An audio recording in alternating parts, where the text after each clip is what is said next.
Good evening, distinguished viewers. Nakhchivan News information program is on air. We are starting to give the information on today's theme, which is human development, children and youth, health and education, as COP29 is still in process in the capital of Azerbaijan, Baku.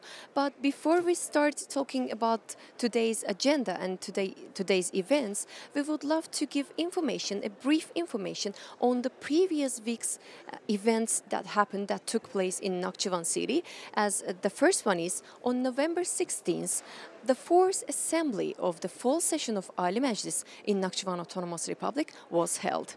And another happy news is that during the COP29 week, exactly on November 17th, the first ever event related to Nakhchivan Autonomous Republic was held in the green zone at COP29, and it was held at Azerbaijan Non-Governmental Organizations Forum's Pavilion, and an exhibition of prisoners' handicrafts was demonstrated at the event.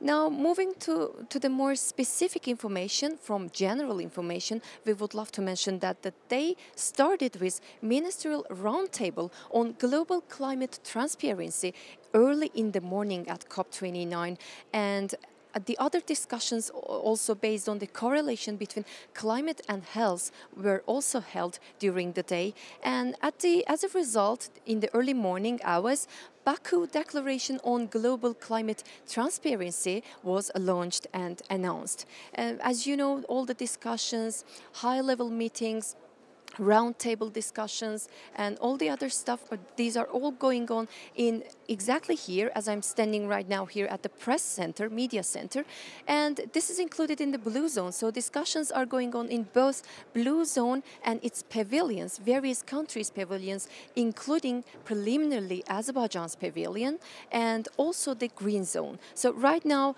still ongoing discussions are there going on in the green zone, and we are trying to give information in a timely manner as soon as possible, as much as possible. So I would love to mention on another event that happened in the morning around 11 a.m., Blue Zone Azerbaijan's Pavilion.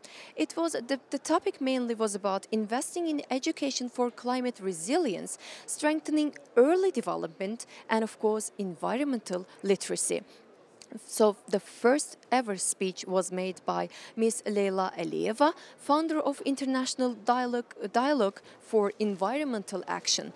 She talked about the experience that Azerbaijan has had throughout the process. She talked about the creation of ecolabs. She talked about that there is a huge need for educating generations in order to have a better understanding on how to protect nature, especially when it comes to animals, how to protect animals. And also she mentioned that the children, the youth, they need to participate in lots of nature activities and environmental protection activities in order to better understand how to protect nature and, of course, as a result, combat climate change issues. Later on, as the second speech, Mr. Emin Emrullayev, the Minister of Science and Education of the Republic of Azerbaijan, made his speech. He mainly talked about the PBLs, project-based learning, and also STEAM project that already Azerbaijan has experienced. He also mentioned that there is a huge need for creation of green majors, which means, he gave an example actually. He said that we can meet lots of people from engineering background, but there is a huge need for example, renewable energy engineers, that kind of green skills and abilities, and also green majors. There is a huge need for their creation, especially at the universities, starting from kindergarten. So it's something that starts from kindergarten level, especially family level. Parents, they need to work a lot on this in this process also. So from kindergarten to all the high-level institutions, to all the educational institutions, universities, we need to promote environment problems in order to globally tackle the issue. Later on, Dr. Greta Aguilar, General Director of International Union for Conservation of Nature, made her speech. She highlighted on the special role of girls, especially in this process, girls as well as children. And she gave another interesting point that she talked that I meet lots of children that are having lots of global awareness, let's say, when it comes to climate. Compared to the other climate experts. She means that children's ideas are better than some of the experts. And she also highlighted on the style, and what we mean is that we need to we don't need to scare children throughout the process. We need to give hope to them on the climate issues, because when we are talking about the global climate crisis, they might be scared. So there is a huge need to encourage them, to give them some hope. And at the end, Mr. Bryce Kuhn, the Director of Education from Earth Day organization, made his speech, giving, as he's coming from the United States of America, he gave some of the examples, and he mentioned a statistical record that 80% of businesses think of green skills as tools for better transition. And he said that in the US, there is a huge amount of, incredible amount of money, finance spent on combating climate change, but they still lack, there is still existing lack of finance when it comes to educational sphere. So he mainly highlighted on this point. And at the end, a student from Costa Rica made an amazing speech, and the event concluded. And as the last points, I would love to give the general information throughout the day, according to the agenda, what happened, what was done, and as a result, the COP29 Baku initiative on human development for climate resilience, and also the guideline, the COP29's Baku guiding principles, were both launched. And we would love to finish the video showcase with the quote made by the COP29's president, Mukhtar Babayev, as he mentioned that the next 5 years are pretty much critical throughout this process when it comes to all kinds of problems, finance, and of course education, human development, agriculture, and etc. So we also prepared some of the interviews from all kinds of ages, from children from Saudi Arabia to educational experts from South Korea to ministers and all the delegates, representatives. So please have a detailed look at them, and we will be meeting you tomorrow, of course. Thank you so much for your attention. We appreciate your time.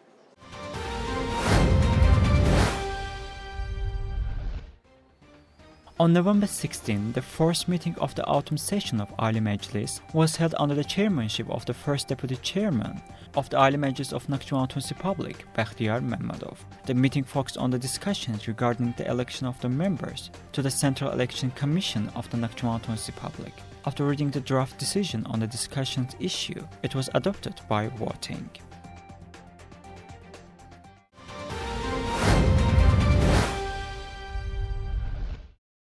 On November 18, the Minister of National Education of the Republic of Turkey, Yusuf Tekin, visited Azerbaijan. During the visit, the minister visited the Turkish pavilion in the Green Zone of the Olympic Stadium within the framework of the COP29 conference and the stand prepared by the Communications Department of the Turkish Presidential Administration on the topic Zero Waste. Later, he saw the stand prepared by the Hyderali Foundation. The minister was given detailed information about the activities of the Hyderali Foundation.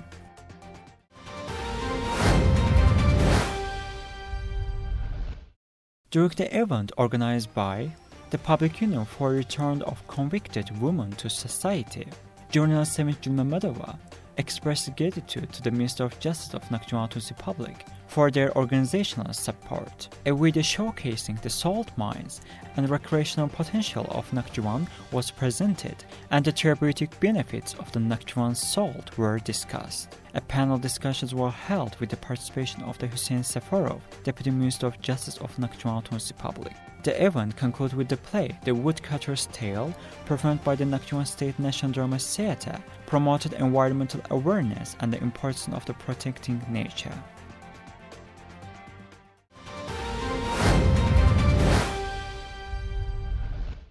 On November 18, at the Art Pavilion in the Green Zone, a concert program for individuals with disabilities were organized. During the concert, performances of Azerbaijani composers were presented, and various dance styles were demonstrated. The event was attended not only by the members of the vulnerable groups, but also by representatives from various countries, guests, and children. The exhibition of handicrafted artworks displayed during the concert attracted the attention of the guests. At the end of the event, photos were taken with individuals with disabilities who contributed to its organization.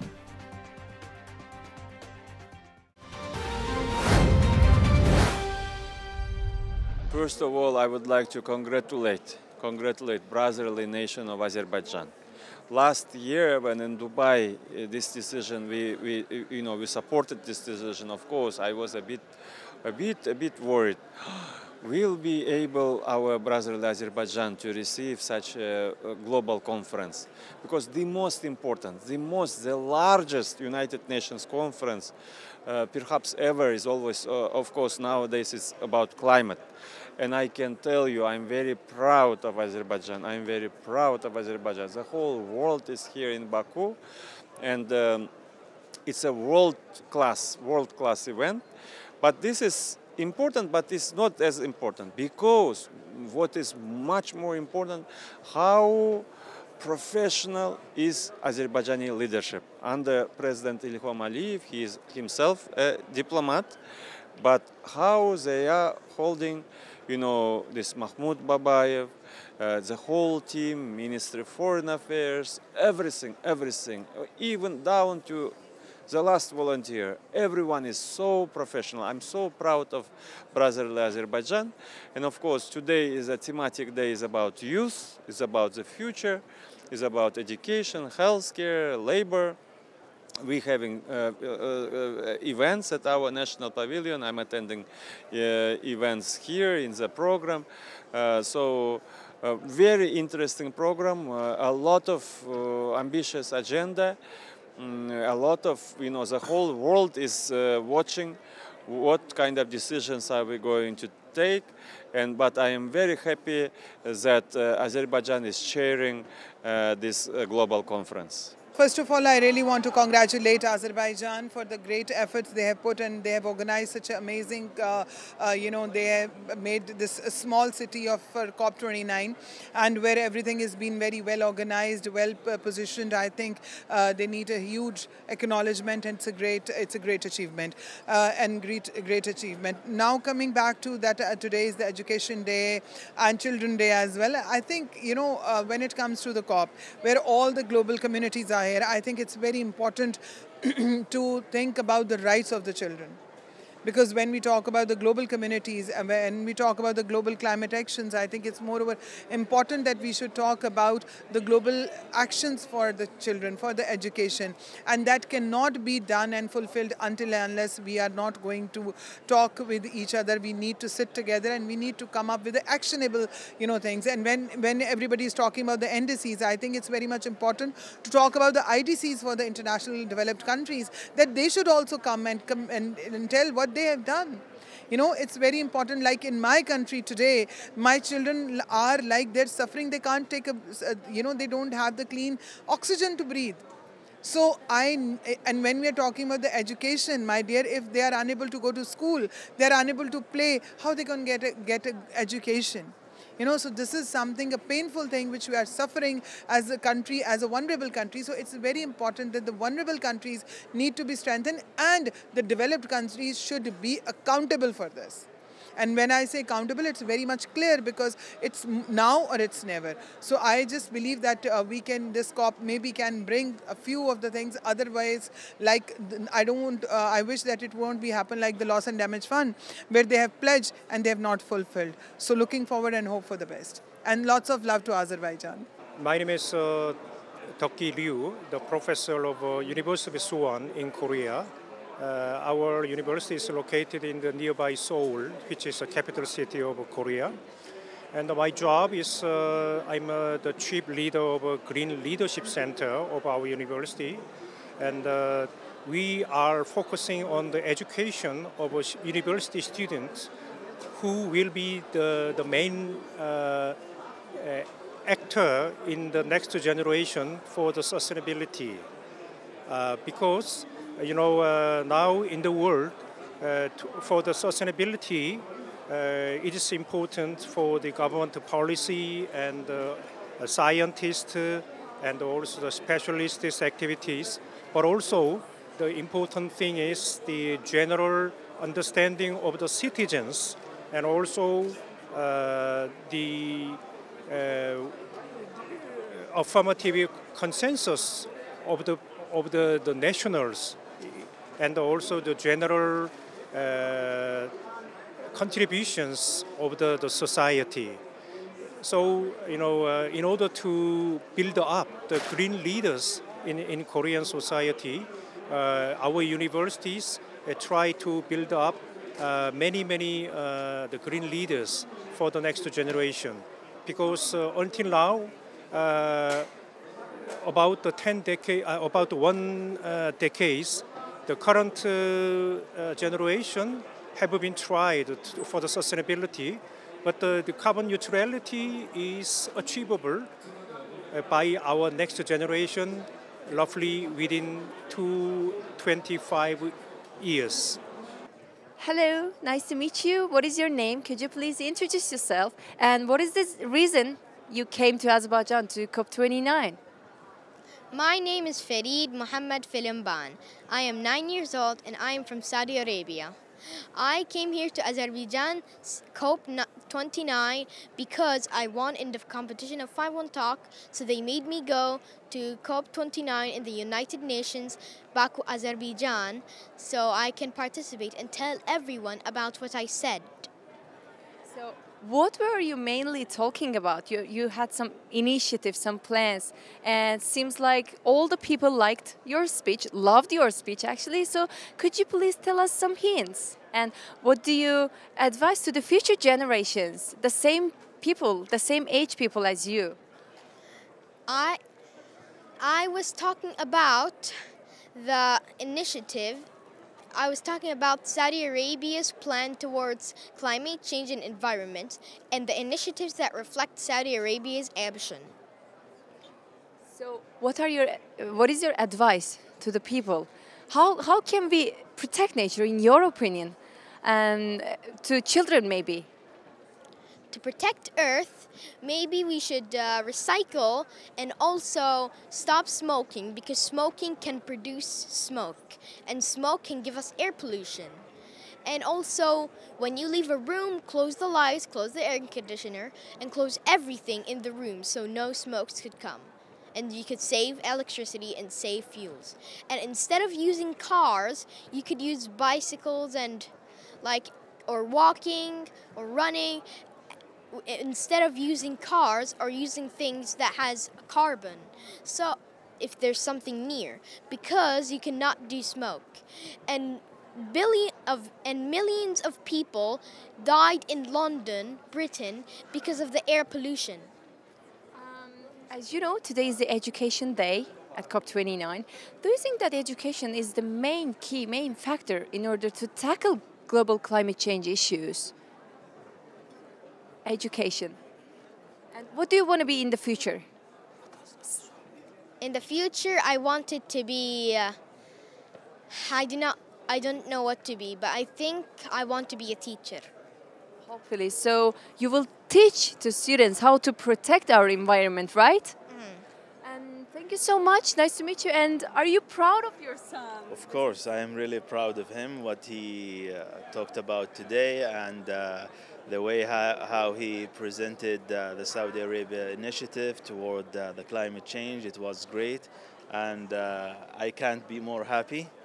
I think I would like to thank everyone who participated and gave us the chance to come in here and to give him the chance to present today. As you're a parent, during many of the speeches, it was mentioned that parents have great role in educating informally their children. What kind of advice can you give to the parents all over the world? Well, the first advice would be give your kids the chance to do what he loves, And of course, every child is creative in his own way. As soon as you give him that chance, he will be able to start be more creative. Thank you so much. Welcome to Azerbaijan. Thank you. We love you. Thank you.